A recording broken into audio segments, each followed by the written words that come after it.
All right. All right, it is 9:08 a.m. on November 4th. I'm going to call our special city council meeting to order. If all would please rise for the Pledge of Allegiance. I pledge allegiance to the flag of the United States of America and to the republic for which it stands, one nation, under God, indivisible, with liberty and justice for all. All right, thank you. All right. Will the secretary please call the roll? Webster. Okay. Okay. All right. Webster. Here. Mitchell. Here. Silvera. Araby. Wilson. Fogley. Here. Tenorio. Please show Councilmember Tenorio is present. He just stepped off the dais. And I'm going to move that we excuse Councilmember Araby for he had to work this morning. So and Councilmember Wilson, who is on extended out of country. He's on an extended out of country trip. So how do we excuse anyone without a quorum? Oh yeah, well you're right. We need to wait for Councilmember Tenorio. Correct. There you go. Good practice. All right, so we'll just go ahead and we'll wait to do that. But just know that we're gonna excuse them when Councilmember Tenorio comes back. All right, at this time we have our citizens' comment period. Anyone in the audience wishing to speak must fill out one of these forms and is welcome to speak during citizens' comment. However, we only have one item on the agenda, which is also a public hearing, so you can speak during the public hearing as well. It's up to you. Public hearing, citizen comment. All right, Mr. Miller, would you like to speak during the public hearing or would you like to speak during citizens' comment? I'm going to submit written public comment at a later time. Okay, all right, perfect. All right. All right, so at this time, I have one person registered to speak during citizens' comment, and that is Ms. Lila Knight, who is speaking against agenda item number 1. Ms. Knight.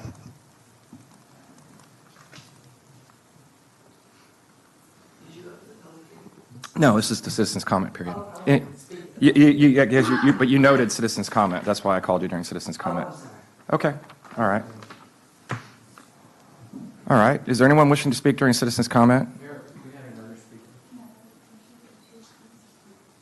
Yeah, but they're noted for public.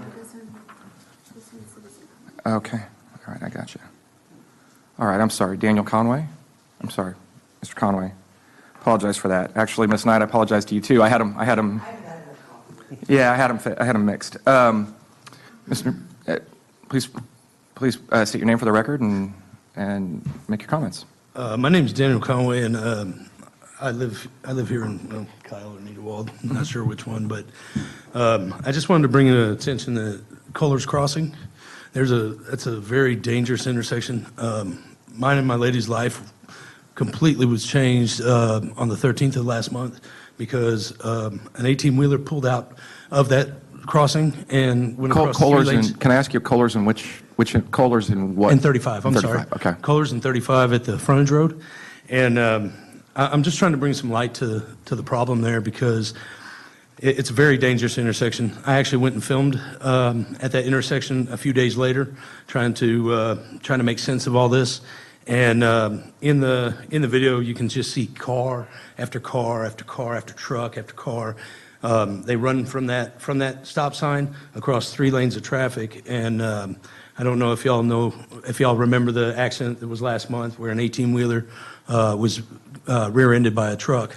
And I'm very blessed my lady's still alive, and our lives are forever altered. And I just want to see something get done. I want to see some kind of change there, so somebody doesn't lose their life, Okay, so anything that involves 35, I actually can't place it because I'm trying to think. It's next to the stripes. Yeah. Okay, so it's the straight through. Well, Kyle Chapman. Yeah. And I'm aware that the frontage road is a text dot. Yeah, that's where I was headed with this. Is that But I'm Kohler's sure. Crossing is not. Yeah, well, so wherever the intersection meets the highway, that's going to be a text dot controlled. I think, but we would have some impact on that, And Yes. I don't see any reason why if you wanted to get into if you have video and you have some of those other things, you I'd could love show to. some of those things to staff. And I'd love to. And I mean, we've in the past, at Burleson and 35, when there was an accident there. I don't know if you've seen the little flags that are in there that are now on the road. That was the result of someone coming forward during a city council meeting, and we just facilitated facilitated some contact between those individuals and TxDOT, I think. Mr. Earp, I mean, it would be. I mean, I don't see any trouble in us being able to at least help you with that contact, and I guess whatever other conversation that we would have in terms of providing input into that. But the way it works is wherever a city road, wherever those things, like even out here, we don't control what's out here. Sure. Because that's FM 150, and so, but we do get to provide some input, and they work with us. So, does that work for you? Yeah. Okay. You can find my contact info or get it from me after the meeting. Okay. You can find me online and just reach out to me. Okay. And I'm sorry that you had an accident. I mean, I mean, it's as the area is growing, we're definitely seeing a lot more accidents along 35. That's pretty much the majority of our traffic, our police and traffic stuff, right? Pretty much so. All right. So, Thank you, sir. all right. Thank you. Anyone else wish to speak during citizens' comment? All right. If there's no objection, I'm going to close our citizens' comment period. All right. Next up is we have consider possible action to approve a resolution of the City Council of the City of Kyle authorizing the creation of the Southwest Kyle Public Improvement District, number 1, pursuant to consideration of the petition for the proposed district, evidence and testimony presented at the public hearing and findings of the City Council. So we do have a public hearing on this item. Mr. Earp, would you like to present? We can. I'm just not sure how much further we can go with just the three of you guys here. We need to get some advice on that, but I watch public hearings at the legislature all the time without. Okay. But the truth is we probably, if we want to, if just be on the safe side, we can recess. But I don't see why you can't present. Okay. Where you can't present the item, and then when the public hearing, then we'll just wait for either Councilmember Tenorio to come back or Councilmember Sobera, who's on her way. So we'll do that. No, Araby's not coming. Councilmember Sobera is. Yeah. Mayor, Council, for the record, James Earp, Assistant City Manager. I'm filling in for Mr. Sellers, who I believe is in the Houston area, finishing up at the last of his vacation, helping muck out homes still from the hurricane. So before y'all is the public hearing in the for the PUD, for the PID, for the Public Improvement District for the Driscoll property, which is being requested by the Driscoll family on behalf of Intermandico Development. Y'all have been presented the development numerous times up to this point, but it is the property is bounded by Opal Lane on the north, Roland Lane on the south, the railroad tracks essentially on the east, and a property line on the west, but it's 175 plus or minus acres of property that the Driscolls are looking at selling that Intermandico is going to be developing into a single-family residential neighborhood. Some of the modeling for the neighborhood they took from Plum Creek. So just going back to the land plan that y'all saw, and for the public generally, if you think about the way that Witt looks on Plum Creek with the divided road and the landscaped areas, that's the way that their main spine road is going to look with houses fronting. They have alley-loaded products in the development. And the PID is going to help them pay for improvements that are primarily off-site improvements. The first and probably the most important of which is the sewer connection. So there's a requirement that there's no sewer in that part of town, as everyone knows. The city is building the Southside Sewer Project, which will allow the sewer to be collected at Yarrington and then pumped back to our plant up the interstate frontage road. But the collection system on the west side of the interstate needs to be built, and that's what one of the fundamental items in the PID is for this subdivision to be able to build that sewer infrastructure. Probably the next two things that are important are the transportation network. So the roads, Opal and Roland, are both underbuilt, and any amount of traffic that would be generated by a new development would put an undue burden on the roadway. So the typically developers are required to put up money to rebuild half of a road. In this case, the developers are rebuilding the entire section of the road, but from beyond their entrance points back toward the interstate. Now, are they rebuilding it, or are they making, I mean, they're upgrading it, right? I mean, Well, they'll basically be having to completely rebuild it. So it's not really, the current road conditions that are there now are not. yeah, but I mean, it's not going to be the same width and same, I mean, it'll be. No, it's going to be redesigned. wider. It's going to be I think it's a 3-lane segment, but they can come up and clarify that if you'd like. But the point is that it'll be a rebuilt, brand new road, and they're going to build one whenever they do their first phase. They're going to build the other when they do their second phase. So that way they don't take out all the bonds at the beginning of the project and put too much burden on themselves for debt. Then the third component is silent crossing upgrades at the railroad tracks at both Opal and Roland. So the railroad track runs, like I said, on the eastern boundary of the property. The city is trying to move toward having all of our crossings in the city be silent crossings. And these were 2 silent crossings that the city had on its list to do in the future. But because of the development has agreed to take those silent crossings on as a part of their development and then pay for it through the PID financing.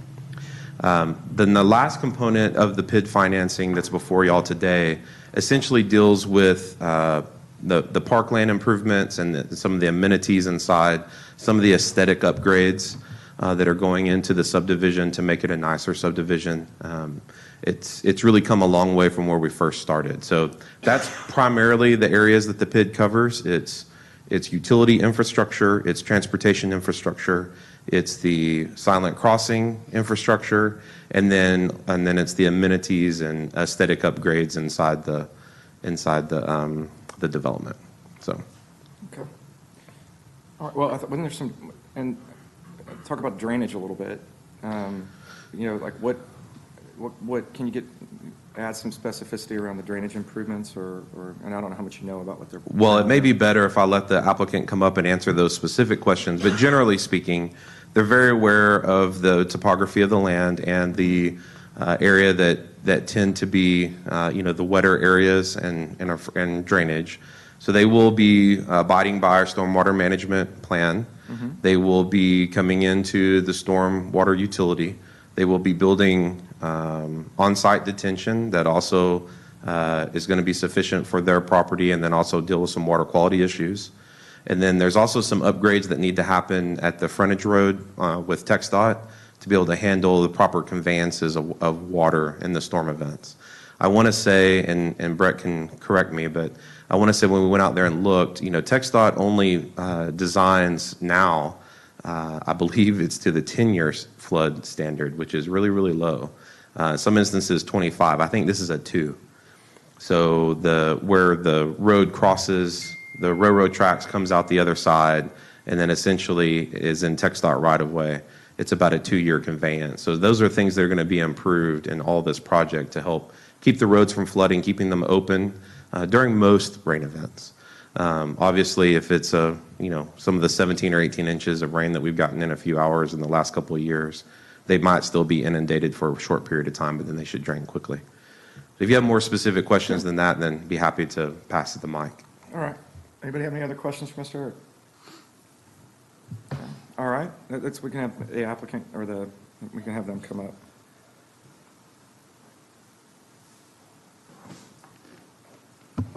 Please state your name for the record. Brett Corwin. Okay. Hi, Brett. Represent the developer. Yeah, in terms of, is there anything that you want to add related to the off-site improvements? I mean, I'm sure you were here for the last handful of meetings.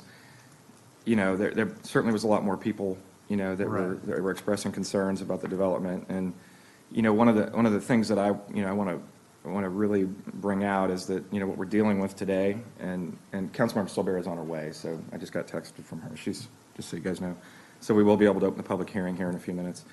One of the things I just want to make really clear is that the decision before us is related to the specific improvements, mostly, I think, pretty much they're, outside, certainly supporting the development, but also supporting the whole area down there, related to the impact that the development's going to have.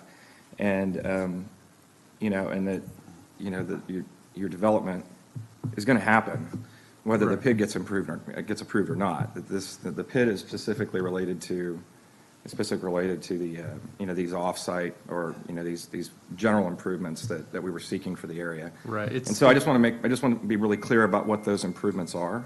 Right. And it's very rare for a development to do the type of improvements that we're taking on. Usually you just stay within and along the boundary of your property, and like Mr. Earp mentioned, you're usually only responsible for half. So we're going above and beyond to make sure that the connectivity from 35 is sufficient for the neighborhood. I think it'll be good for the area. It'll be good for our project as well. Quiet crossings certainly are going to help your residents. Yeah, and the quiet crossings, when we add the quiet crossings on our project and then you bundle them with the ones that you guys are already working on, then you'll have a lot quieter city council meetings. Yeah. But, yeah, so the roads, the drainage improvements on Oakland Roland right now are, they've been there for a long time. The drainage problems, yeah, right? Well, when I say improvements, I mean like the pipes that go into the road now are,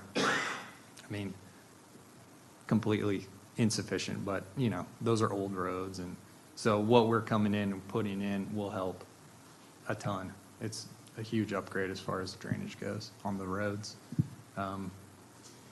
There was testimony related to the field area and basically to the existing, people called it a swamp, and I don't know whether that's accurate.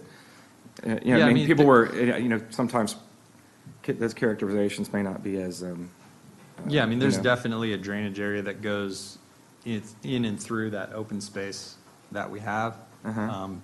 That's always been there, and we'll work around and develop a nice park in and around it and try to, see if we can use that in our park plan somehow, but.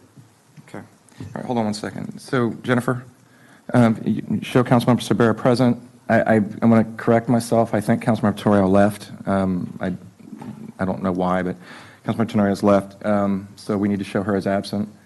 And I'm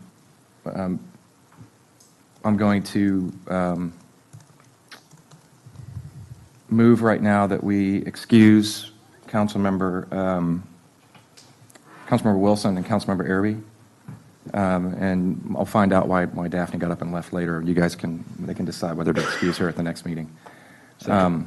It's been seconded. It's moved by the mayor. It's been seconded by Councilmember Mitchell. All those in favor say aye. Aye. Aye. All those opposed, motion carries 4-0.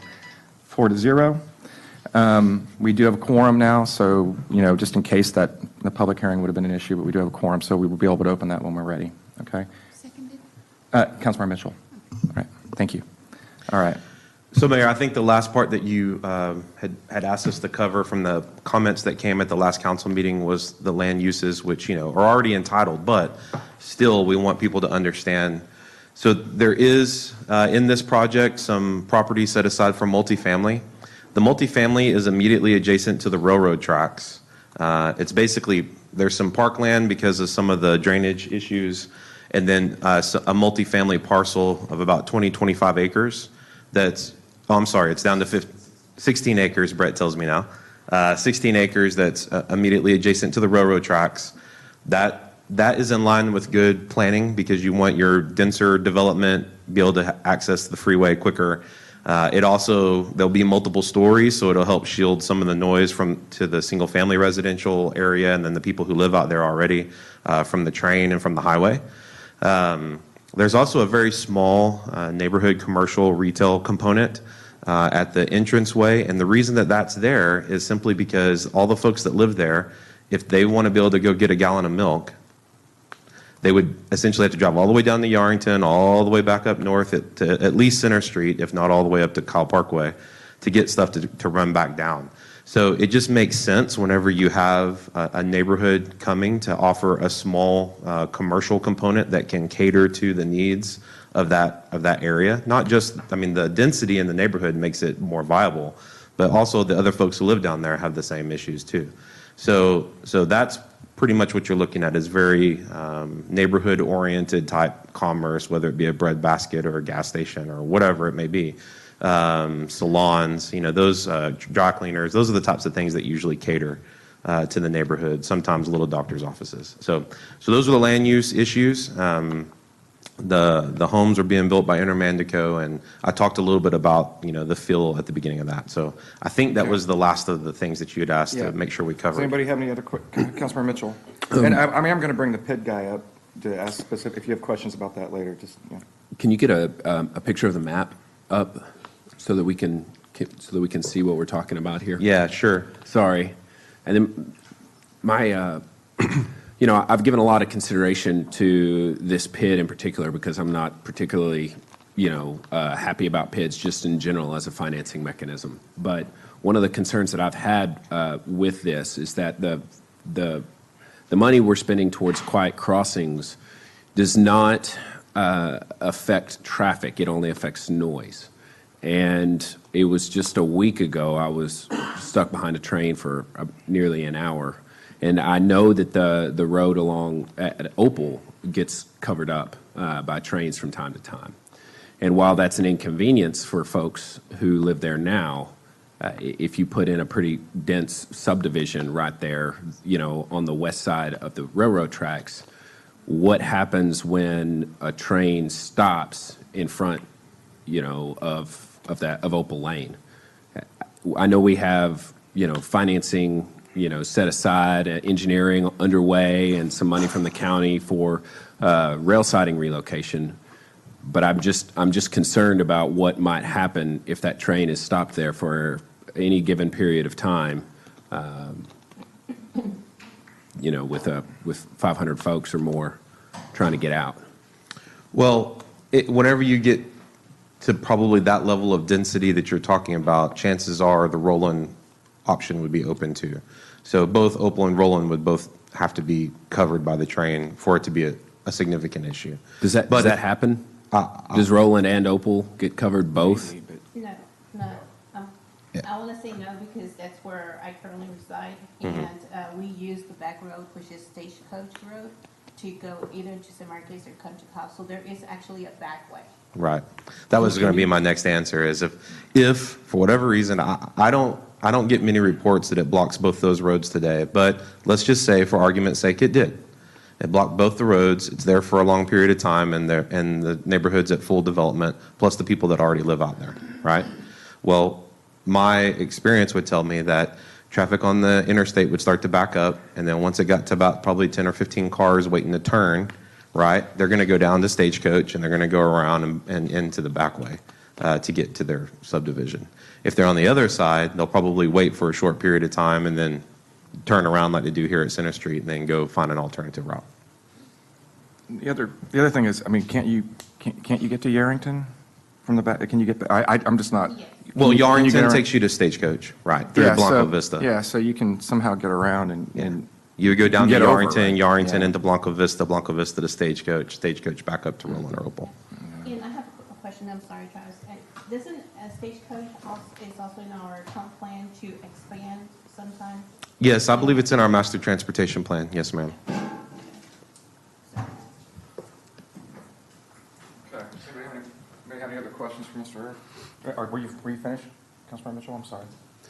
Well, yeah, I'd like to see if we can get some more clarity, if there's anybody maybe in the audience who lives there that can speak to whether or not both of those roads get covered up by trains when the train stops or not.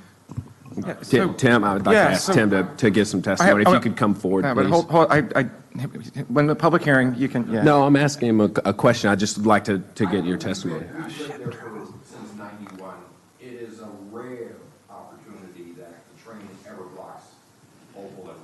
Okay, thank you. So I guess my response to that is that, you know, how that would be relevant to the item that we have before us today would be whether or not the PID would address that situation, which we know that it's not designed to address the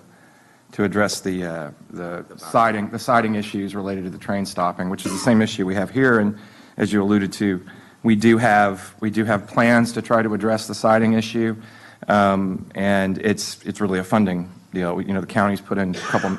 You know, it says $2 million, as you know. We've spent, you know, somewhere between $200,000 and $300,000, I believe, on preliminary engineering to move the siding to the north, and to alleviate the siding issue here, which I would have to assume that if you alleviate it here, it's gonna address anything down there. But that is a in all honesty, that's as we know, it's a $15 million proposition to do that. There's also a Plan B, which we put in the transportation master plan a couple meetings ago, which is if Rebel if we get Rebel eventually connected to across Center Street, connected over, was it West First? West First? Yeah, West First. West First. There's actually been some early conversations about somehow getting underneath the railroad over at West First, and then taking out that the immediate crossing to the south here, south of Center Street. I can't remember the name of that road either. I think it's South Street. Yeah, on South Street. Yeah. So, Well, to be clear, the reason Yeah. I'm asking is because it is tangentially related to the funding of this PID, which addresses one rail issue, which is Yeah, but not the noise, other. and not the other. And so I just wanted to make sure. But Mr. Miller's comment kind of helps satisfy me on that end. If both Roland and Opal are not being blocked, and again, it doesn't happen very often, and when it does happen, it's not for very long. But if both Roland and Opal were being blocked, I think that might be a little bit more of a problem than what we're considering. But if it's truly the case that it's normally just Opal, and sometimes it's not even Opal, it's more Center Street, then I think I can proceed. okay. All right. Anybody else have any questions for staff? We could have the folks representing the PID come up. I mean, yeah. I just need you to, well, state your name for the record. Sure. John Snyder with P3 Works. All right. If you just sort of go over the basic numbers, or, you know, the early or preliminary numbers for the PID, just because I know we're going to get those questions. So, you know, so just if you Sure. just lay out the structure of the PID here and some of the details. And I want to be clear, there's no PID finance agreement, so Yeah. I'm making a ton of assumptions here in terms of what the total tax rate is, what the term is. So these numbers could, I think right now, they're probably Yeah. at the max, but I think if council said we don't want to go at that tax rate, or we want to Yeah, bring it but down, but at least preliminary numbers. But you clarify how it, Right. how it, So right now, we're showing, based on the land plan of 537 single-family units, and then another 345 multifamily units. We're showing a total gross bond amount of about $5.5 million, which would net just about $4 million in net construction proceeds. And that would result in at least for the single-family units, an annual payment of about between $860 and $875. That's, again, it's preliminary. We have to figure out how we're allocating between the multifamily and the single-family and all that, but that's at least within the realm of possibility of what we're looking at. okay. Councilmember Mitchell, do you have any questions for? What is that as a total assessment? I ask the same questions every time. I never get the total assessment. Total assessment in terms of the. Per unit? Per unit, it'd be about $9,500. $9,500 per unit. Correct. He's got his calculator out now. So, you know, the total cost of the financing is, I mean, describe how, and just because this has come up before, who owns the debt? Remember, we had this conversation. I mean, can you explain how that, and this is sort of a PID 101 question, but it comes up frequently. So Sure. just, So yeah. the folks that buy the debt are institutional investors, typically insurance companies or fixed income funds. And the debt is issued by the city, but it's non-recourse to the city. So it's solely secured by the special assessments on the property. So it's non-recourse to the developer, it's non-recourse to the city.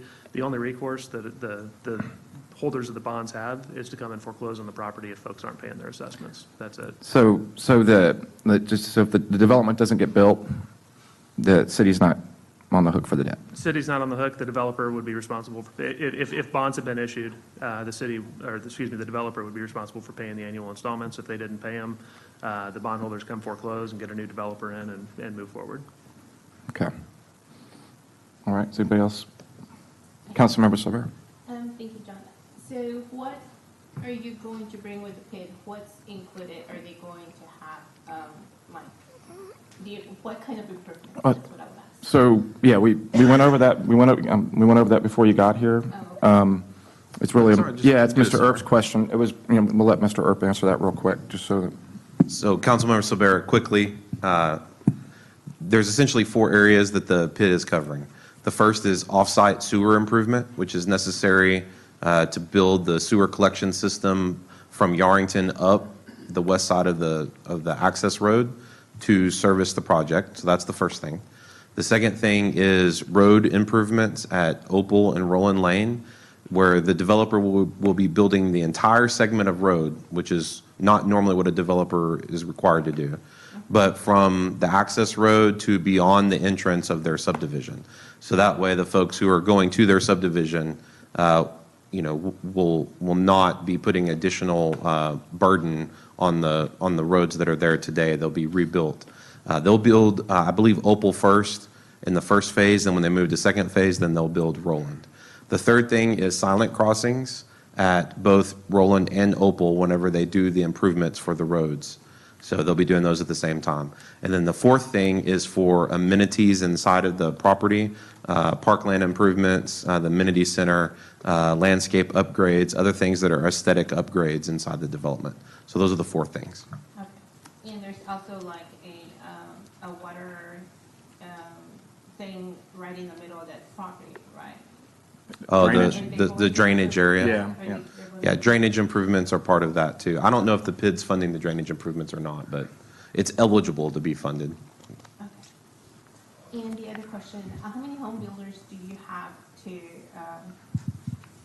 That's- the, That'll be for the, if you want to, we can have the developer Yeah. come back. Intermandico is the home builder. Does anybody else have any other questions for him related to the financing of the PID? All right, thank you. Thank you. You want to, she's going to have a question for the builder, developer, there we go. State your name for the record again, please. Brett Corwin. thank you. So how many home builders do you have currently that are going to come in and build the homes? We have 2 home builders that are interested in the project right now, and so we would. And they are? Oh, we don't have that Oh. finalized yet, so. All right. It's not, yeah, they don't have it signed. All right. Anyone else? All right, does anybody have any other questions for staff or anything before I open the public hearing? I actually do have one more question for Mr. Snyder, if Okay, that's all right. okay. Sorry to make you come back up. So you said that you weren't sure yet how you were going to break down the PID assessment between the single-family and the multifamily. Can you give me your sense or how those conversations are going at least, so I can kind of have some clarification about what that might look like? Right, and typically how I approach things is I try to make, the PID's a fixed assessment, right? So it's a dollar amount, not a mill rate. Right. I try to make the PID assessment on each property approximate a mill rate so that if it's 20 cents on one, it's 20 cents on the other, and we don't have a big disparity, because we ultimately try to come up with an equivalent tax rate so that we hit a target. And that's really where the discussions, I think, are right now, is what do we assume for a multifamily unit price? So what you're saying is if a home is valued at $300,000, but an apartment is valued at $150,000, you may be trying to keep that same type of correlation in terms of the overall assessment. The single-family unit would have twice the assessment of if it was 300 to 150, it would have, on a per-unit basis, the assessment would be twice as high. It's just, right now, I think we have a pretty good idea of where the single-family is going to come in, but the multifamily, it's not as clear to me. So that's where I'm saying, it may, depending on if it goes up or down from what we assumed. And who would be responsible for making the assessment payments on the multifamily? Would it be the individual tenants or the owner of the complex? So it'd be the owner of the complex, but I'm sure that would be factored into the lease rates. Well, you would think. All right, is that all? That's it, yep. All right. Does anybody else have any other questions for staff or anybody who's here to present? All right. If there isn't any objection, I'm going to open the public hearing, which is now open. All right. First up is Ms. Lila Knight, who is representing herself to speak against agenda item number 1. Ms. Knight.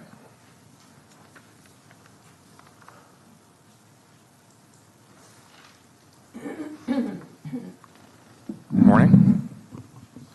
Good morning. My name is Lila Knight, and I have a few questions. Councilman Mitchell got one of them answered, sort of. First, it says that in the document that the nature of the PID improvements, it lists the mass transportation improvements, including silent railroad crossing. I'm not certain that a silent railroad crossing really has anything to do with mass transportation improvements, and I believe that was sort of touched on. That really has more to do with noise rather than movement. So I just sort of question that, and perhaps paying for moving the railroad siding would be a little more productive if indeed the purpose is to do mass transportation improvements. Also, the map does include every piece of the property in the PID boundaries. So that would include not only multifamily, but also parks and the retail. And I didn't realize we were including retail within our PID policy or parks for also. So I guess that I'm not sure who pays for the PID assessment on things like parks and retail and how that's assessed. So I'm just sort of curious about some of those questions. All right. Thank you. Thank you. Commercial's included in our PID policy. Yeah. Okay. Next up is Mr. Tim Miller, who's owner-operator of Millburg Farms. He is offering to testify as a resource on agenda number 1. You said you had written testimony, but you're certainly welcome to speak. Right, I'm gonna, Tim Miller, Kyle, I will submit some written comments, but I really wanted to talk about really one big project, and that's the railroad track line, the silent crossing. Can you put your, just, yeah. The railroad track line, that is a public safety issue. There is no way, if you look at the maps from the south at that point of their tracks, it takes 15 seconds for Amtrak to reach that point to the Opal lane. When they sound their horn going 45, 50 down that track line, you can't get off that track fast enough. And we just had an accident of a young man killed up in Buda. That train horn has to stay. It is a public safety issue for everybody because that is a serious bend in that track line that comes around, which really leads into the mass transportation. These two go hand in hand. Hayes County has done a wonderful job down at Yarrington putting over a railroad overpass through a big, huge Blanca Vista subdivision. Everybody loves it down there. We can get across. The other one, Hayes County did up on Kohler's, or whatever, 1626, over the railroad tracks right there by the HEB. We need, the citizens of Kyle and Hayes County, we need an overpass over the railroad tracks down there. You can turn your signs or your train horn off, but we need a track line for all of these citizens. You're going to get 500 homes there. This opens up the tracks to the north of Opal, that 1,000 acres in there. That's going to be homes. As soon as that train horn goes down, you're going to have people coming in for that big subdivision. It adds one after the other. We need a railroad track overpass down there, and it probably has to be done by the city. County doesn't have any. This is not their jurisdiction anymore. Okay. Let me, I just want to respond. So I think you raise, I think a concern that probably other people are going to share. It's absolutely legitimate concern to be concerned, to think about the impact of quiet crossings and safety. That's actually that's the primary thing that Union Pacific and the engineers look at when they decide whether or not they can put one of these things in. My understanding about how these work is that the way the intersections are designed actually prevent vehicles from, like when you don't have quiet crossings, you'll see people be able to get around. They'll drive around the barriers and they'll do all kinds of stuff. they're designed in such a way that it actually, they prohibit, this is what I've been told, because I've asked a similar question, is that they're designed in such a way that they actually, vehicles cannot get around the barriers. So, and there's probably a number of ways that they do that, either through, some way the way the cars are, the way the traffic's divided and how big the crossing arms are and all that kind of stuff. So they do take that into consideration. But I don't want to. I don't want you to think that's not the primary. I mean, that is the primary deciding factor when they look at these things and whether or not they can do them or not. As you know, a couple things factor into whether or not you can do an overpass. It's you have to have enough area to be able to get over. Right. And I don't know whether this is the case here, but at various areas where we've looked in the past, I mean, going back 15 years about where to put, we looked at whether we could do it here at Center Street, the ramp up to be able to get over the railroad track, and then if you're too close to the highway, you probably have to go all the way over the highway. It's just there's some engineering issues with some of our roads in terms of trying to be able to contemplate an overpass at those particular deal. On a personal level, it wouldn't bother me at all to have another overpass over the highway or over the railroad tracks anywhere within the city. As I said earlier, one of these, that we've started looking at, wonder if we could go under, that's been, maybe that's a less expensive, maybe that's a less expensive proposition. But I wanted to make sure, that you just really clearly, that any decision related to moving forward with quiet crossings, that the number one issue is the safety of that crossing. And so that is the primary thing, so I mean, it wouldn't be done. This past Sunday was a classic example of which we had to put up with all of the traffic that couldn't get through here. And they all came down Opal Lane. And it was, my wife is, it's like, what's going on? Why are these cars coming down the street? So, it's like normally having on Opal at our end 30 cars in a day. Yeah. That's it. All right, we had, and this is just preliminary counting that I counted for 3 hours, 192. Almost all of them were 50 miles an hour. And then they blew through the stop sign. Not a single police officer came down. Mm-hmm. I wasn't going to call them. I was just waiting to see what they were going to do. And it just kept on going from that must have been about 2 o'clock in the afternoon all the way to 6:30, 7 o'clock. I mean, it was a tremendous amount of traffic, and that's what will happen with this subdivision, is all of that traffic is going to come flying up this other direction. And that road up by us can't handle that, nor can... I would agree that the road needs to be improved. And I just want to make this point really clear, too. There is, the development, when it was in the county, before we brought it in, was going to go in and it was going to be developed. So the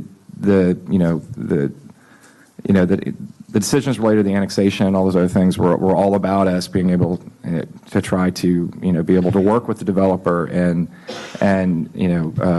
properly regulate the area and come in and be able to deal with, and we were concerned about the traffic issues. And you remember conversations during the transportation plan and some of the other things. Some folks didn't want that road. Some folks didn't want that road improved, but it's going to need to be improved. So over time. So thank you. Anyone else here wishing to testify during the public hearing? Anyone at all? All right. If there's no objection, I'm going to close the public hearing. Would you like to close, Mr. Earp? Yes, Mayor. I'll just address the few questions that did come up. I think you started on the silent crossing. So, yes, the first thing people think about at silent crossings is the noise because of the name, right? But the UP Railroad or any railroad, their primary concern is liability. So they are not going to agree to not blow their horns unless there are significant safety upgrades at the crossing. And what you were alluding to is the different things that they do. So there's a couple different ways that you can get to where you have the proper safety at that intersection. One of them is you can have double arms, to where the arms come down from both sides and they touch each other, and they prohibit you from being able to go around the arms. That's usually a more expensive option because of the second mast that goes up And we do have that set up at Kohler's Crossing. So if you go to Kohler's Crossing is a silent crossing. They have the double masts that come down that prevent you from being able to get around. The second way that you can accommodate the same safety upgrade is to put a median, a raised median, in the middle of the road for the queuing traffic that queues up in each direction. There's still just one arm that comes down, but because the raised median is 10, 12, 14, 16, 18 inches, whatever it is, depending on the materials and how all it's designed, it prohibits the cars from jumping the median, and it has to come back for many, many feet, like 100, whatever it is, 150, 100 feet, something. It's a pretty good distance. That's one of the reasons we were looking at this intersection here. We were having some troubles because this intersection pulling out in front of City Hall is really too close to Center Street to look at using the median, which is a less costly option. So while you could say that it's primarily about noise, well, that may be what triggered the desire to look at doing it, but really the biggest benefit is the safety upgrades at the crossing that keep people from going through the crossing when they ought not to be.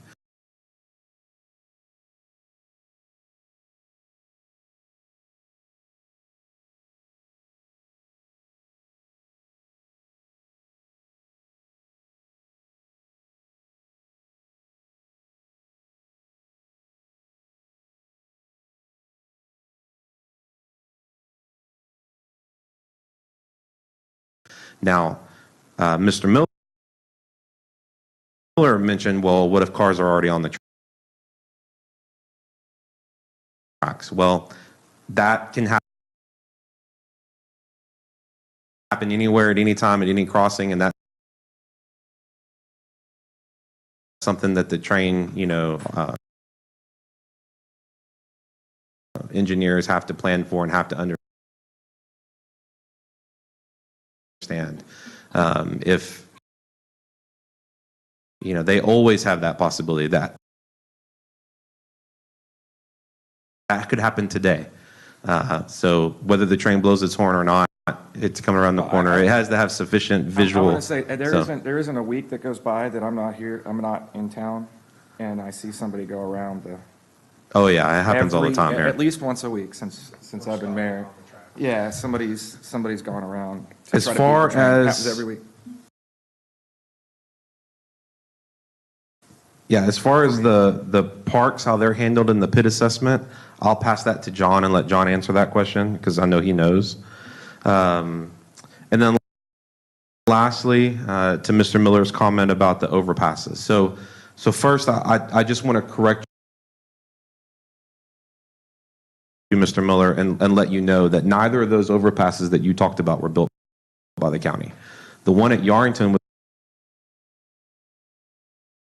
built by Blanco Vista, and it is funded through a TERS, I believe. Yeah. So that was built by Blanco Vista. But the first overpass in the county up here at HEB was built by the city of Kyle. Neither of those were built by the county. And we're still paying on that one. We built it back in 2003. It's a pass-through toll, right? We did state infrastructure bank loans on it. And so we get credit for every car that goes over, I think. I don't know. Pervez, I'm sure. It's part of the TERS, but we did use SIB funding to do it. So, but that was a $16-17 million proposition, if I remember right. I mean, the numbers start to get a little fuzzy when you get that far away in time. But so it could be done again. I do know that in the TxDOT plan, for what it's worth, I don't know whether it'll ever come about or not, they actually show a bridge crossing the interstate around the Opal roadway.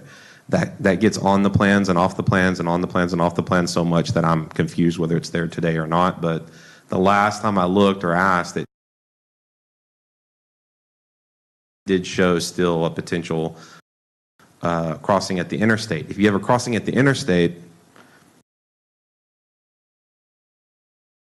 that the state pays for and the city doesn't, because we've rebuilt all these other bridges ourselves. That's on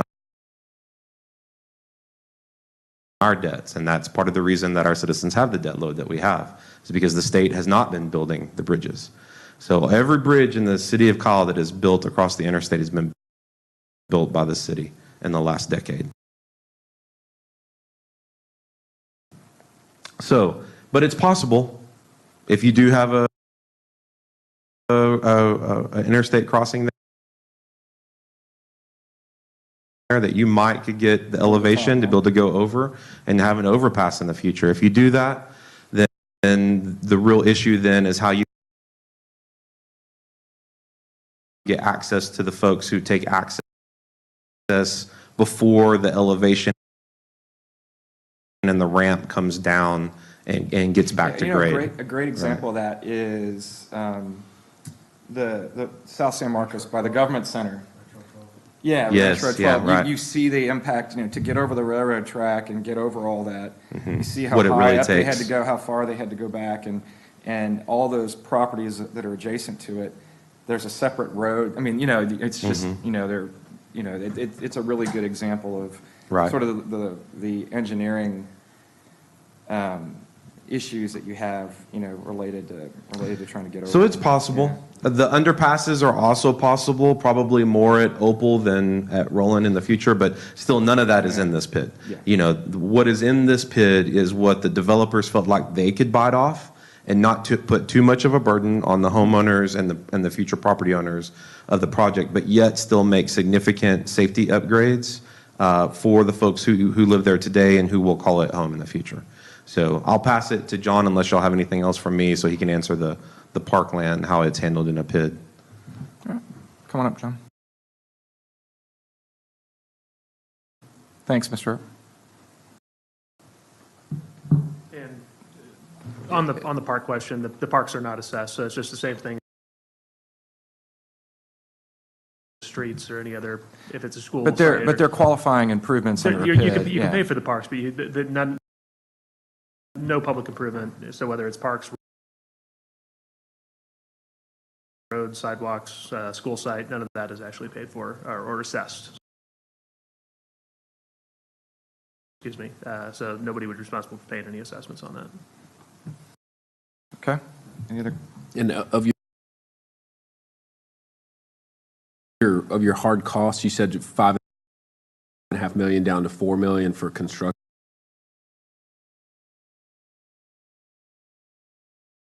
Do you have a rough percentage of that $4 million that's going towards offsite improvements versus the amenities? I don't know, do you know the answer? You might let Brett answer that one. Yeah. Thank you. Yeah.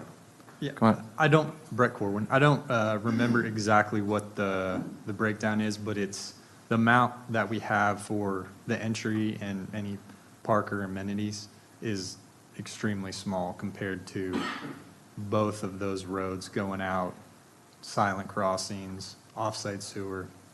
It's real small compared to.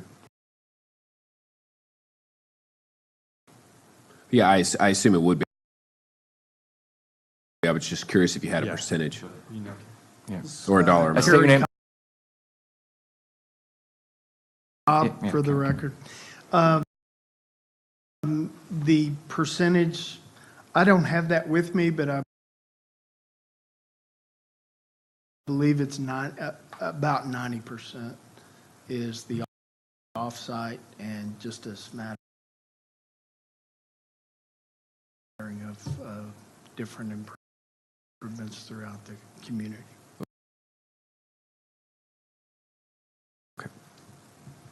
Okay.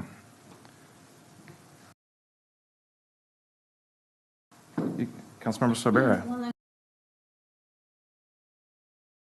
question for the developer, Okay. and I'm not sure if you'll be able to answer this. Yeah. But my question is, when the home buyers are going to go in to buy a home, are they going to see that this subdivision is a PID? And that Yes. these are the regulations and, Yeah, so we will not be the home builders, so we will rely on the home builders to be very upfront and follow all the rules that they're supposed to follow. Yeah, so, I believe there are certain statutory notifications that you do on PID affected areas. Over and above that, we've done a PID before in Frisco, and we actually incorporate into our agreement with the home builder that they're signing an acknowledgement that the property is encumbered by a PID, and our contracts require that every prospective homeowner also sign that acknowledgement. plus, you know, because the first one we did, the one that was done, I don't know, 10, 11, 12 years ago, I can't remember how far back it was. You know, we had those issues out in Bun Creek, which is why I think you're asking that question. If you recall, when we modified our PID policy and went through that experience and have actually just took the step to meet, you know, we finally, you know, got the appraisal district now is incorporating all the, you know, the PID invoicing into people's tax bills. You know, we corrected a lot of issues from that experience, and one of them was we have significant additional requirements related to posting and signage and disclosure that we as a council added to all PIDs that are coming forward. So, in addition, I don't know how, you know, I'm not sure, I can't recall how far we go above and beyond the statutory requirements, but to do a PID in the city of Kyle, you do have disclosure requirements that, and so I'm really confident that every, you know, what people pay attention to, you know, when they make decisions, you know, you necessarily can't control, but I'm pretty confident that we've taken the steps necessary to ensure that we won't have a repeat of anyone that buys a home in this PID district or in any other in city of Kyle should be very aware that that they are agreeing to pay those assessments when they come in. Okay, I just wanted to make sure because during the last experience we had, it was like they said no, he said, and it was just back and forth. So I just want to make sure and be upfront that you are aware that we do have these regulations, and that the home buyer will definitely go through the paperwork that we have, that it is a PID. Without a doubt, and I believe other properties or other PIDs throughout the state probably had those problems.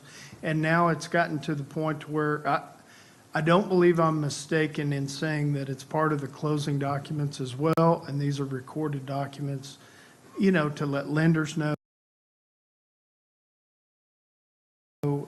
you know, so acknowledgement is out there for these now. Oh. Yeah, and in our prior experience, the title companies actually missed.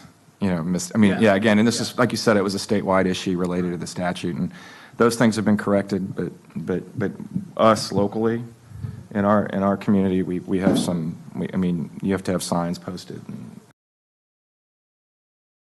that kind of thing. We've actually gone as far as saying that in our PID policy that the PID assessment has to be included in any MLS listing. So it can't even be advertised to the public without having a PID. And if a home builder or a realtor is advertising a home for sale without duly notifying that it's a PID, it's in violation of our policy. So we've also added that it has the PID assessment must be escrowed if you're going to do escrow, meaning you can't get accidentally, hit with a $800 bill at the end of the year, and so on and so forth. So the way I see it is our PID policies followed sort of the regulatory evolution similar to the auto industry and the lending department, whereas many years ago, if you wanted to get an auto loan, there was a lot of sneaky ways that lenders could get you.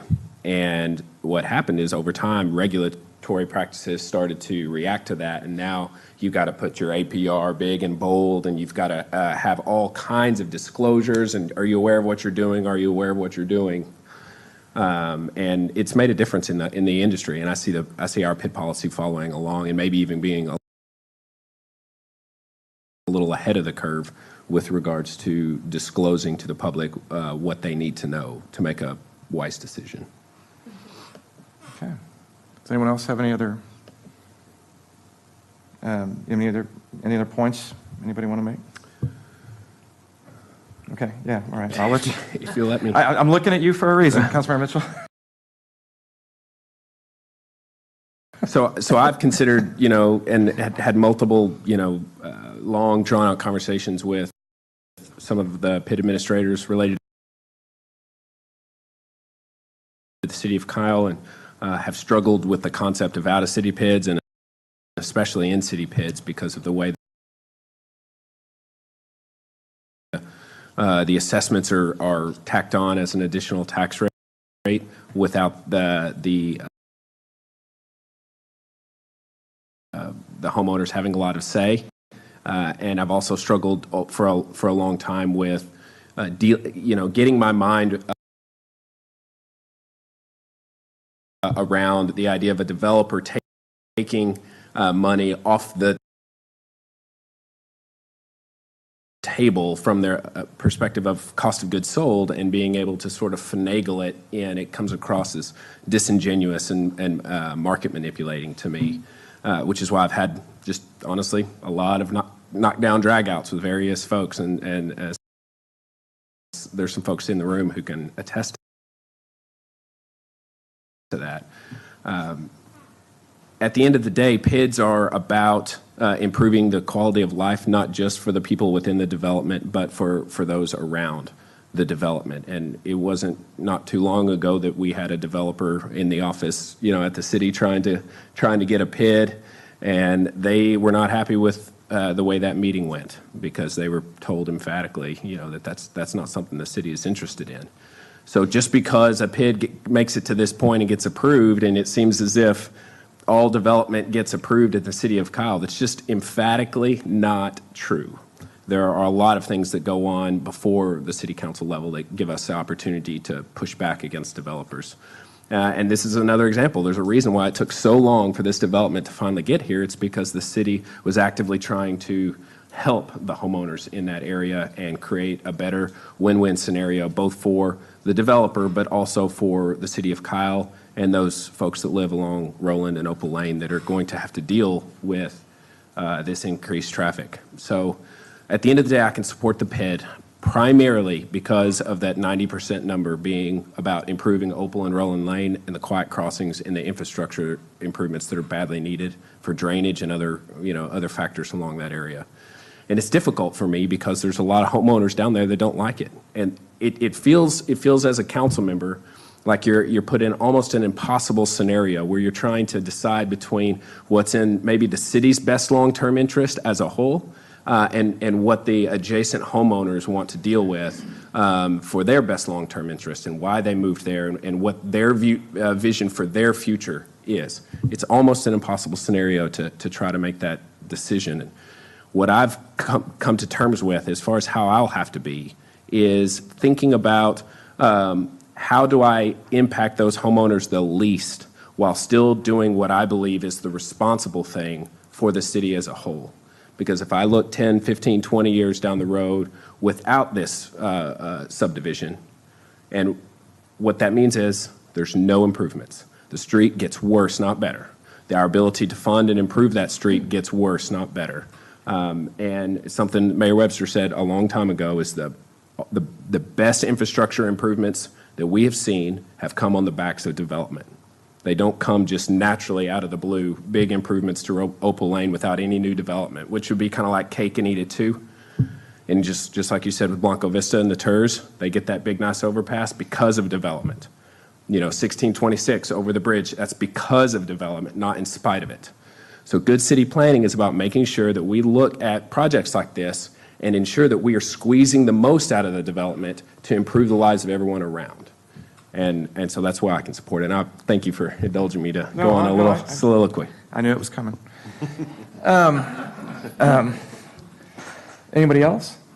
All right, so I'm just going to say, this is one of those situations where, I've been involved in the city for over 20 years now, and the one recurring theme is the development needs to pay for itself, and I actually can understand people's sort of philosophical opposition or maybe philosophical disposition and reluctance to move into an arrangement like this, which is essentially a special assessment district on a small subset of the tax base.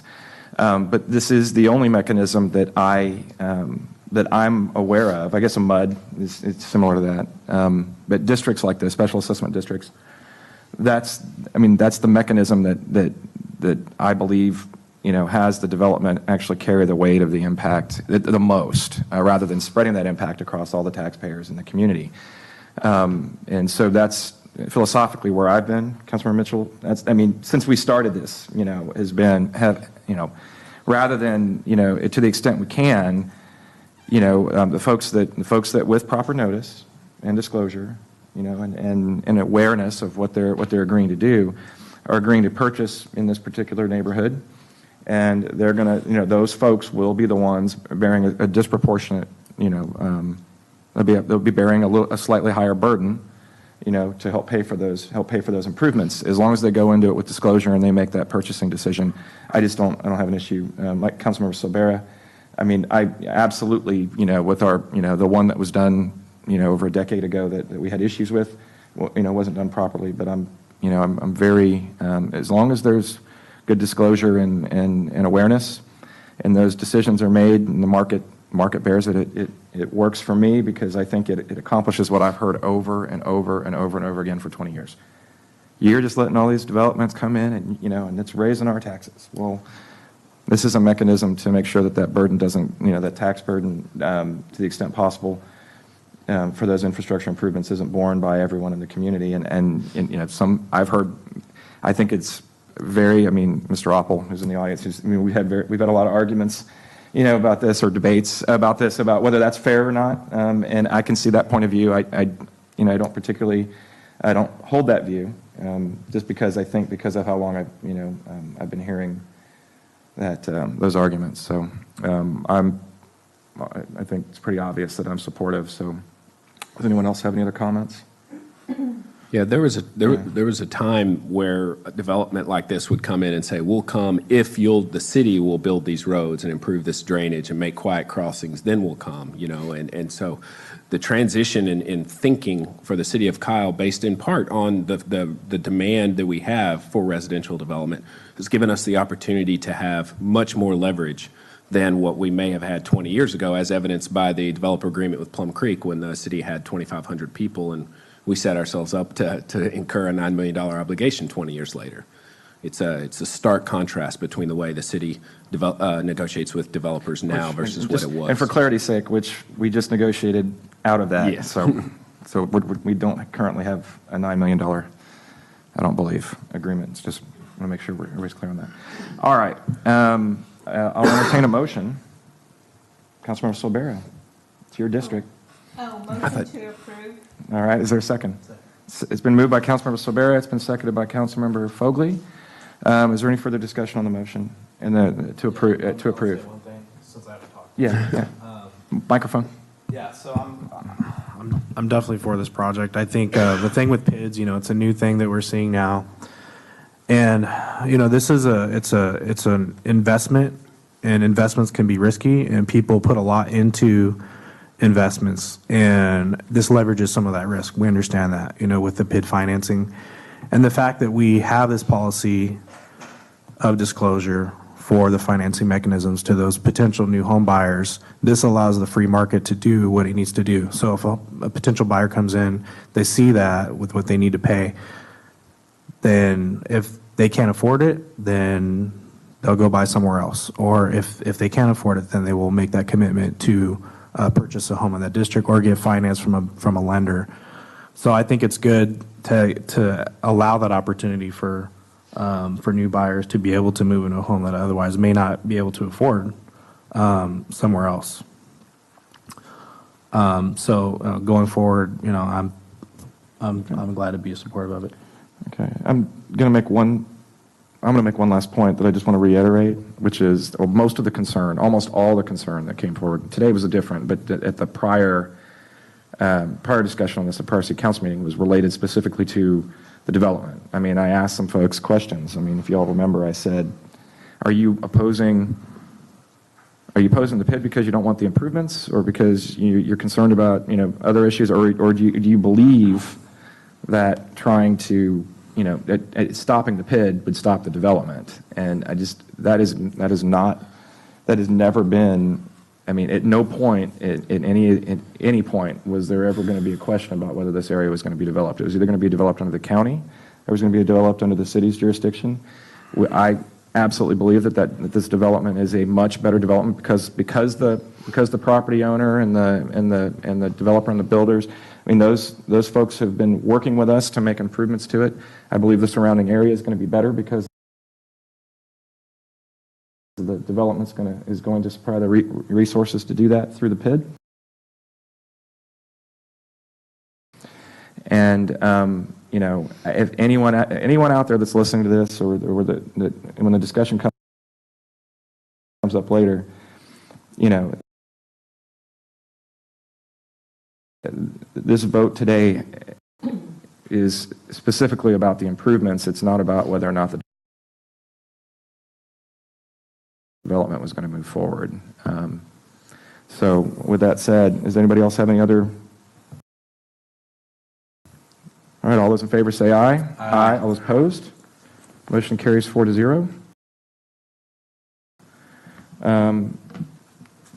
There is no, it's been moved by Councilmember Fogley. The motion carries. Moved by Councilmember Fogley that we adjourn the meeting. Is there a second? Second. Second by Councilmember Silvera. All those in favor say aye. Aye. All those opposed? Motion carries. Thank you all. Thanks.